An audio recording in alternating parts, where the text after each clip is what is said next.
Another adventure today. John's first time ever seeing a katydid. He wants to touch it. You can touch it. Just be real gentle. See it?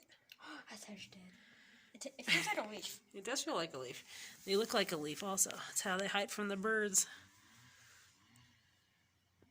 See? It has lines in it like a leaf. Yeah, it's supposed to look like a leaf. Pretty cool, huh?